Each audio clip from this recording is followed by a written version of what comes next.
ଘରେ ଯେବେ ବି ପୂଜା ବ୍ରତ କିମ୍ବା ଉପାସ ହେଇଥାଏ ଆମେ ଶାଗୁର କୌଣସି ନା କୌଣସି ରେସିପି ନିଶ୍ଚୟ ବନେଇଥାଉ। ତ ଏମିତି ହିଁ ଦିନମାନଙ୍କ ପାଇଁ ଆଜି ମୁଁ ଆପଣଙ୍କ ସହିତ ଶାଗୁର ବରାର ରେସିପି ସେୟାର କରିବି। ନମସ୍କାର, ମୁଁ ଅମୃତା, ଆପଣ ସମସ୍ତଙ୍କୁ ମୋ କୁକିଂ ଚ୍ୟାନେଲରେ ବହୁତ ବହୁତ ସ୍ୱାଗତ ଜଣାଉଛି। କେବଳ ପୂଜା ଦିନମାନଙ୍କରେ ହିଁ ନୁହଁ, ବରଂ ସାଦା ଦିନମାନଙ୍କରେ ମଧ୍ୟ ଆପଣ ଏ ଶାଗୁ ବରା ବନେଇ ପାରିବେ। ଆଉ ଯେହେତୁ ଶାଗୁ ମଧ୍ୟ ଦେହ ପାଇଁ ହେଲ୍ଦି ହେଇଥାଏ, ତ ଆପଣ ଏହି ରେସିପିକୁ ଥରେ ନିଶ୍ଚୟ ଟ୍ରାଏ କରନ୍ତୁ। ଆଶା କରିବି ଆଜିର ରେସିପି ଆପଣଙ୍କୁ ବହୁତ ପସନ୍ଦ ଆସିବ। ଯଦି ପସନ୍ଦ ଆସେ ତ ଥରେ ରେସିପିକୁ ନିଶ୍ଚୟ ଟ୍ରାଏ କରିବେ ଆଉ ମୋତେ କମେଣ୍ଟରେ ଜଣାଇବେ କି ସେଇଟା କେମିତି ଲାଗିଲା। ତ ଆସନ୍ତୁ ଏବେ ଆମେ ଆଜିର ରେସିପି ଶାଗୁ ବରାକୁ ବନେଇବା ଷ୍ଟାର୍ଟ କରିବା। ତ ଶାଗୁ ବରା ବନେଇବା ପାଇଁ ଏଇଠି ମୁଁ ଗୋଟେ ଗିନା ଯେତିକି ଶାଗୁ ନେଇଛି। ଶାଗୁ ଏଇଠି ମୁଁ ଟିକେ ବଡ଼ ସାଇଜ୍ର ୟୁଜ୍ କରିଛି। ମାର୍କେଟରେ ଦୁଇ ପ୍ରକାର ଶାଗୁ ଆସିଥାଏ, ଗୋଟେ ଛୋଟ ଦାନା ଥିବା ଆଉ ଗୋଟେ ଏମିତି ବଡ଼ ଦାନା ଥିବା।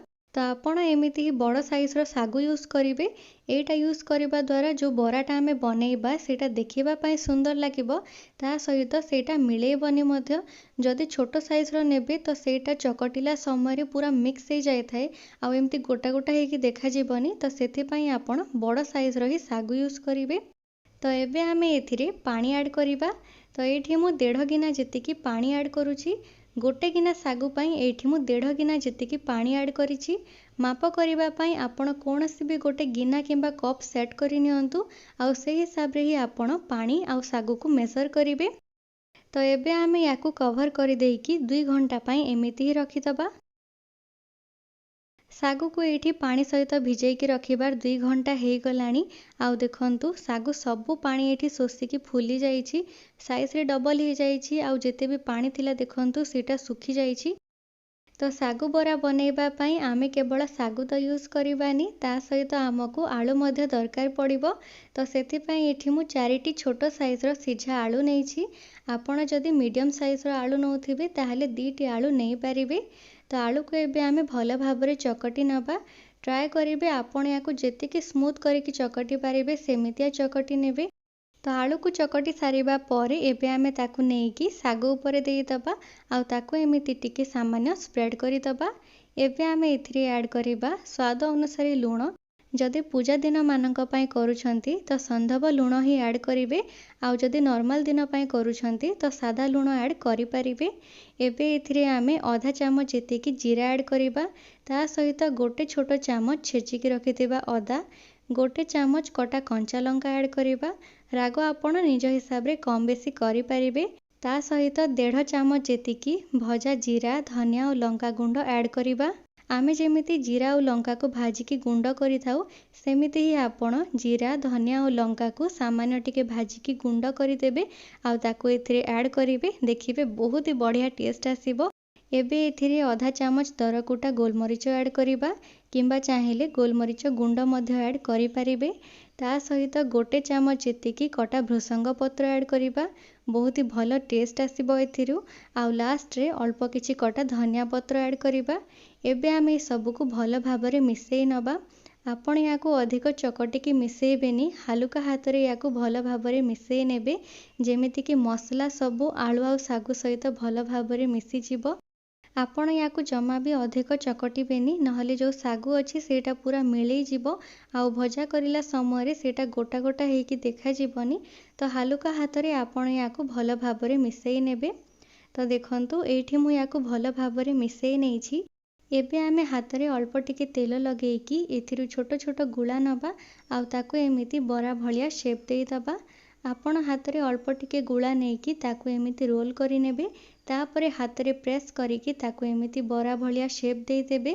ତାର ଯେଉଁ ସାଇଡ଼୍ସ ଅଛି ହେଇପାରେ କି ସେଥିରେ କ୍ରାକ୍ସ ଆସିପାରେ, ତ ଆପଣ ତାକୁ ଏମିତିଆ ହାତରେ ନେଇକି ଟିକେ ପ୍ରେସ୍ କରିବେ ଯେମିତିକି ତାର ଯେଉଁ ସାଇଡ଼୍ସ ଅଛି ସେଇଟା ଭଲ ଭାବରେ ସ୍ମୁଥ୍ ହେଇଯିବ। ତ ମୁଁ ଯେମିତି କରୁଛି ଦେଖନ୍ତୁ ଆପଣ ବି ସେମିତି ହିଁ କରିନେବେ। ପ୍ରଥମେ ତ ଆପଣ ହାତରେ ଭଲ ଭାବରେ ତେଲ ଲଗାଇ ନେବେ, ତାପରେ ଅଳ୍ପ ଟିକେ ଗୁଳା ନେଇକି ତାକୁ ଏମିତି ରୋଲ୍ କରିକି ପ୍ରେସ୍ କରିନେବେ। ତାର ଯେଉଁ ସାଇଡ଼୍ସ ଅଛି ଯଦି ସେଥିରେ କ୍ରାକ୍ସ ଆସୁଛି ତ ଏମିତି ଗୋଟେ ହାତରେ ଧରିକି ତାକୁ ଏମିତି ତାର ସାଇଡ଼୍ସକୁ ପ୍ରେସ୍ କରିବେ ଯେମିତିକି ସେଇଟା ସ୍ମୁଥ୍ ହେଇଯିବ ଆଉ ତାକୁ ଗୋଟେ ଏମିତିଆ ଭଲ ବରାର ସେପ୍ ଦେଇଦେବେ। ତ ଏବେ ଆମେ ବାକି ସବୁ ବରାକୁ ବି ଏମିତି ହିଁ ବନେଇକି ରେଡ଼ି କରିନେବା। ଆପଣ ଚାହିଁଲେ ଛୋଟ ବଡ଼ ମିଡ଼ିୟମ୍ କୌଣସି ବି ସାଇଜ୍ର ବରା କରିପାରିବେ। ତ ଏବେ ବରାକୁ ଫ୍ରାଏ କିମ୍ବା ଭଜା କରିବା ପାଇଁ ଆମେ ଗୋଟେ ପ୍ୟାନ୍ ଗରମ କରିକି ସେଥିରେ ଦେଇଦେବା 8ରୁ 10 ଚାମଚ ତେଲ। ଏଇଠି ମୁଁ ଟିକେ ଅଧିକ ତେଲ ୟୁଜ୍ କରିଛି କାହିଁକି ନା ୟାକୁ ମୁଁ ଟିକେ ଛାଣିଲା ଭଳିଆ ଭଜା କରିବି। କିନ୍ତୁ ଯଦି ଆପଣ ଚାହିଁବେ ତ କମ୍ ତେଲରେ ମଧ୍ୟ ୟାକୁ ଭଜା କରିପାରିବେ। ନହେଲେ ତ ଆମେ ଯେମିତି ବରାକୁ ଡାଇରେକ୍ଟ ତେଲରେ ଛାଣିଥାଉ ୟାକୁ ମଧ୍ୟ ସେମିତି ଛାଣିପାରିବେ। ତ ତେଲ ଏଠି ଭଲ ଭାବରେ ଗରମ ହେଇଗଲା ପରେ ଏବେ ଆମେ ଏଥିରେ ବରାକୁ ଦେଇଦେବା ଆଉ ଫ୍ଲେମ୍କୁ ମିଡ଼ିୟମ୍ ଟୁ ହାଇରେ ହିଁ ରଖିକି ୟାକୁ ଭଜା କରିବା। ଆପଣ ୟାକୁ ଜମା ବି ଲୋ ଫ୍ଲେମ୍ରେ ଭଜା କରିବେନି ଆଉ ୟାକୁ ଢାଙ୍କିବେନି ମଧ୍ୟ, ଏମିତି ଖୋଲାରେ ରୋଷେଇ କରିବେ। ପାଖାପାଖି 5ରୁ 7 ମିନିଟ୍ ଭିତରେ ଏଇଟା ହେଇଯାଇଥାଏ। ତ ଆପଣ ୟାକୁ ମଝିରେ ମଝିରେ ଓଲଟେଇକି ତାକୁ ଦି ସାଇଡ଼୍ରୁ ଲାଲ ହେବା ପର୍ଯ୍ୟନ୍ତ ଭଜା କରିନେବେ। ଏଇଟା ଖାଇବା ପାଇଁ ବାହାରୁ କ୍ରିସ୍ପି ଆଉ ଭିତରୁ ଏକଦମ ସଫ୍ଟ ହେଇଥାଏ। ତ ବହୁତ ହି ବଢ଼ିଆ ଲାଗିଥାଏ ଖାଇବା ପାଇଁ। ଆମେ ଯେତେବେଳେ ବରା ବନେଇବା ପାଇଁ ସବୁ ଜିନିଷକୁ ଚକଟି ଥିଲେ ଆପଣ ଚାହିଁଲେ ସେଥିରେ ଆଉ ଗୋଟେ ଜିନିଷ ଆଡ଼୍ କରିପାରିବେ ଯେଉଁଟାକି ହେଉଛି ଚିନାବାଦାମ। ଆପଣ ଚିନାବାଦାମକୁ ଭଜା କରିକି ତାର ଚୋପାକୁ ହଟେଇ ଦେବେ। ତାପରେ ତାକୁ ଟିକେ ଦରକୁଟା କରିକି ନହେଲେ ତ ଗୋଟେ ଗ୍ରାଇଣ୍ଡର ଜାର୍ରେ ଦେଇକି ଖଦଡ଼ିଆ କରିକି ଗ୍ରାଇଣ୍ଡ କରିନେବେ। ଆଉ ତାପରେ ତାକୁ ନେଇକି ଚକଟା ସହିତ ଭଲ ଭାବରେ ମିଶେଇ ଦେବେ। ଆଉ ତାପରେ ସେଥିରୁ ନିଜ ମନ ପସନ୍ଦର କୌଣସି ବି ସାଇଜ୍ କିମ୍ବା ସେପ୍ର ଏମିତିଆ ବରା ବନେଇ ପାରିବେ। ଏବେ ଦେଖନ୍ତୁ ବହୁତ ଲୋକଙ୍କୁ ଚିନାବାଦାମ ଭଲ ଲାଗିନଥାଏ କିନ୍ତୁ କିଛି ଲୋକଙ୍କୁ ବହୁତ ପସନ୍ଦ ଆସିଥାଏ। ତ ଯଦି ଆପଣଙ୍କୁ ପସନ୍ଦ ତ ଆପଣ ଏଥିରେ ନିଶ୍ଚୟ ଆଡ଼୍ କରନ୍ତୁ, ବହୁତ ହି ଭଲ ଟେଷ୍ଟ ଆସିବ। ଆଉ ଦେଖନ୍ତୁ କିଛି ସମୟ ପରେ ଶାଗୁ ବରା ଏଇଠି ଭଜା ହେଇକି ତାର ଦି ସାଇଡ଼୍ ଲାଲ ହେଇଗଲାଣି। ତ ଏବେ ଆମେ ୟାକୁ ଆଉ ଅଧିକ ସମୟ ପାଇଁ ଭଜା କରିବାନି, ତାକୁ ଆମେ ତେଲରୁ କାଢ଼ିଦେବା। ଏଇଠି ଯେହେତୁ ମୁଁ ଟିକେ ଅଧିକ ତେଲ ଦେଇକି ୟାକୁ ଭଜା କରିଛି ତ ସେଥିପାଇଁ ତାର ଏକ୍ସଟ୍ରା ଅଏଲ୍ ଯିବା ପାଇଁ ତାକୁ ଏମିତି ଛାଣିଲା ଭଳିଆ କାଢ଼ି ଦେଉଛି। ତ ଯାହା ବି କିଛି ଏକ୍ସଟ୍ରା ଅଏଲ୍ ଥିବ ସେଇଟା ପଳେଇ ଯିବ। ଆଉ ଦେଖନ୍ତୁ ଏଇଠି ଆମର ଗରମା ଗରମ ଆଉ ଏକଦମ ଟେଷ୍ଟି ଶାଗୁ ବରା ଖାଇବା ପାଇଁ ରେଡ଼ି ହେଇଯାଇଛି। ଆପଣ ଚାହିଁଲେ ୟାକୁ ପୁଦିନା ଚଟନି କିମ୍ବା ନିଜ ମନ ପସନ୍ଦର କୌଣସି ବି ଚଟନି ସହିତ ଖାଇବା ପାଇଁ ସର୍ଭ କରିପାରିବେ। ନହେଲେ ତ ଏମିତି ହିଁ ଗରମ ଗରମ ମଧ୍ୟ ଖାଇବା ପାଇଁ ସର୍ଭ କରିପାରିବେ। ବାହାରୁ ଏକଦମ କ୍ରିସ୍ପି ଆଉ ଭିତରୁ ଏକଦମ ସଫ୍ଟ ଶାଗୁ ବରା ଏଇଠି ରେଡ଼ି ହେଇଛି। ଆଶା କରିବି ଆଜିର ରେସିପି ଆପଣଙ୍କୁ ପସନ୍ଦ ଆସିଥିବ। ଯଦି ପସନ୍ଦ ଆସେ ତ ନିଜର ଫ୍ରେଣ୍ଡସ୍ ଓ ଫ୍ୟାମିଲି ସହିତ ସେୟାର କରିବେ। ଆଉ ଆଗକୁ ଏମିତି ହିଁ ରେସିପିସ୍ ଦେଖିବା ପାଇଁ ଚ୍ୟାନେଲକୁ ସବସ୍କ୍ରାଇବ୍ କରିନେବେ। ତ ପୁଣି ଭେଟ ହେବ ଆଉ ଗୋଟେ ନୂଆ ଭିଡ଼ିଓରେ। ସେତେ ଯାଏ ରହିଲି, ନମସ୍କାର।